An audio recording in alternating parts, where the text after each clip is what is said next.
Hello everybody and welcome to the marketplace update for April. This week's or month's content actually seems pretty cool.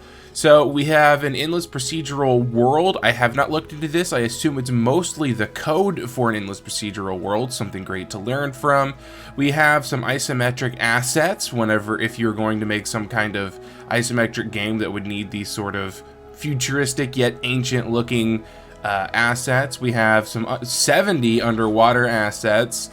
We have a rustic interior, which is going to be great. We're actually going to dive into this one and kind of look at these assets a little bit closer. And this last one here is Big Star Station with Lumen in all caps. And the reason I'm very interested in this one is I want to see the kind of performance and the sort of frame rate they're getting, because if they're getting really good frame rate, then this might be an amazing project to look at and figure out how they got that level of efficiency. So here we are in the project, the Big Star Station Lumen, and I'm getting a pretty decent frame rate. Now I haven't looked at the exact examples or the exact frame rate yet, but remember that I'm also recording this video. I'm not using a double PC setup. This is a single PC. Let's go ahead and go up to the top left here and take a look at the frame rate. So with all of the Lumen plus me recording a video, and I think that is extremely important thing to know. And if you look, our texture streaming pool is 1.5 gigs over budget. We're gonna get about 45 frames a second. I'm going to pause my recording and restart it and see what my frame rate is without the encoder. Surprisingly, I didn't get an FPS increase by turning off the encoder. I'm actually surprised by that, I'm not gonna lie. But with a GPU that clearly isn't up to the standards of this project, it's still doing pretty good frame rate. Which obviously my GPU is pretty strong. I think I'm sitting on a 2070. Let's look in real time with me. Yeah, so I'm sitting on a NVIDIA GeForce RTX 2070 Super, which is an 8GB card, and it's not quite capable of running this at 60, but we are getting a decent frame rate with small jitters as we move to new areas. But regardless, I would say the performance of this is definitely worth your time.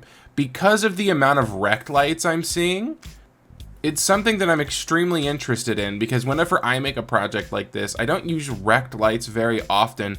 And I know in this case, they're literally rectangles, so that might be why they're using those rect lights instead of point lights. But there's just so many lights through here, and the fact that there's so many and they're not overlapping to the point where we're getting insane performance drops and errors is something worth looking into. However, that's enough about this one. Let's head over to the furniture and take a look at that, because furniture tends to be a popular asset that people need. Alright, I am currently in a project built for staging assets, so you're going to see all kinds of stuff here that is unrelated to the video.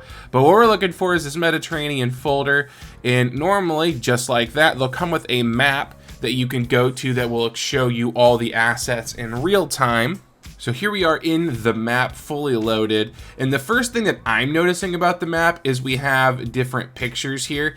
The reason I noticed that so quickly is because a lot of the times we're trying to fill up our walls so they're not so barren, and a lot of asset packs don't include a lot of things for the walls. So we've got clocks, we've got photos. I've never considered putting hats on the side of the wall in like a living room like this, but that works as well. Also, I love that they did that. So they're using this photo as a way to light this scene. It's something I haven't done a lot, but that is what is happening with that. And taking a look at the assets, there's not a ton here, but I gotta be honest, what is here is very nice assets, and a reminder that all of this is completely free for the month of April, so it might be something worth jumping on and worth your time. My name's been Dark Slayer. Please like, comment, and subscribe, and I'll see you in the next video.